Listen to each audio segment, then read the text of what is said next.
শুভ সকাল বন্ধুরা, সবাই কেমন আছো? আশা করি সবাই ভালো আছো। তো দেখো আমার গাছে কি সুন্দর আজকে ফুল ফুটেছে। এই গাছটা কেমন হলুদ হয়ে গেল পাতাগুলো, বুঝতে পারলাম না কেন। তো চলো আজকে রেসিপি স্টার্ট করি। আমি আজকে বানাবো মশলা ভেন্ডি। তো এই জন্য আমি ভেন্ডিগুলো ভালো করে ধুয়ে নেব। কালকে ভেন্ডি নিয়েছিলাম বাজার থেকে, আজকে সকালে বানানোর জন্য। তো ব্রেকফাস্টে ভেন্ডি মশলা ভেন্ডি হবে আর রুটি হবে। তো আমি এইভাবে ভেন্ডিগুলোকে কেটে নেবো, ভালো করে ধুয়ে নিয়েছিলাম। ধুয়ে দেখো আমি পেঁয়াজ কেটে নিয়েছি।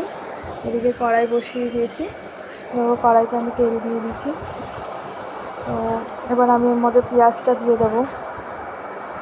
পেঁয়াজটা একটু ভালো করে ভেজে নেব, ভেজে নিয়ে তারপরে আমি এর মধ্যে অন্য কিছু দেবো। তো দেখুন পেঁয়াজটাকে আমি ভেজে নিচ্ছি ভালো করে। তো এর মধ্যে আমি দিয়ে দেবো এখন হলুদ, নুন আর লঙ্কার গুঁড়ো। এইভাবে ভেন্ডি বানালে খুব সুন্দর লাগে খেতে। তো অনেকে ভেন্ডি খেতে চায় না, আমার বাড়িতে আমার মেয়ে যেমন ভেন্ডি খেতে চায় না। তো আমি এইভাবে বানালে ওরা সবাই খেয়ে নেয়। তো তোমরা কে কে এরকমভাবে বানিয়ে খাও আমাকে অবশ্যই কমেন্ট করে জানাবে। আমি এখানে নুন দিয়ে দিলাম, হলুদ গুঁড়ো আর লঙ্কার গুঁড়ো। তো বন্ধুরা, আমার রেসিপিগুলো যদি ভালো লাগে তো প্লিজ আমাকে লাইক কমেন্ট শেয়ার করতে ভুলবে না, আর আমার চ্যানেলটি সাবস্ক্রাইব করে দেবে। আর যদি ফেসবুক অথবা ইনস্টাগ্রাম থেকে দেখো তো আমার পেজটি ফলো করে দেবে। তো দেখো আমার এখানে দেওয়া হয়ে গেছে মশলা সব। এবার আমি ভেন্ডিগুলোর মধ্যে দিয়ে দিলাম, দিয়ে ভালো করে ভেজে নেবো। আমি ভেন্ডিগুলোকে ভালো করে মশলাটাকে মাখিয়ে নেবো। তো দেখো পুরো মশলা মাখানো হয়ে গেছে ভেন্ডির সাথে। আমি এবারে এটাকে ঢেকে দেবো। মানে ঢেকে দিলে পরে এটা ঝিমে আছে ভালো হবে আর কি। আমি আঁচটা কমিয়ে দিলাম। আমি এখানে আটা নিয়ে নিয়েছি, এবার আমি আটাটা মেখে নেবো ভালো করে।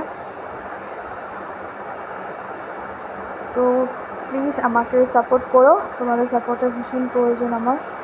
তো আমি পুরোটাই নতুন, আমার কোনো ভুলচুক হয়ে গেলে প্লিজ ক্ষমা করে দিও। এদিকে আমার আটা মাখা হয়ে গেছে, এদিকে ভেন্ডিটাও পুরো সেদ্ধ হয়ে গেছে। তো আমি এর মধ্যে ভেন্ডির মধ্যে মশলা দিয়ে দিলাম।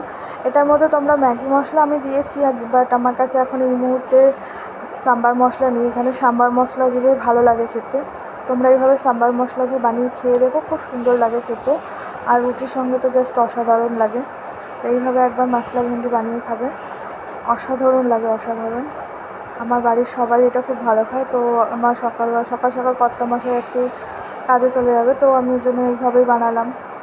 আমি এইভাবে এখন মশলা ভেন্ডিটা বানিয়ে নিলাম। এবার আমি রুটিটা করে নেব। আমার ভেন্ডিটা অলমোস্ট রেডি হয়ে গেছে। সবার লাস্টে একটুখানি চিনি দিয়ে দিলাম, কারণ একটা খাওয়ার ভাব থেকেই যায় সবজিতে। একটু চিনি দিলে পরে সবজির টেস্টটাও ব্যালেন্স করতে সুবিধা হয়। তো আমার রুটিও কমপ্লিট, সব কিছু কমপ্লিট। তো আমি এবার টিফিন বাটিতে ভরে দেবো। দেখো আমার ভরা হয়ে গেছে। এটা আমার একটা কমপ্লিট হয়ে গেল।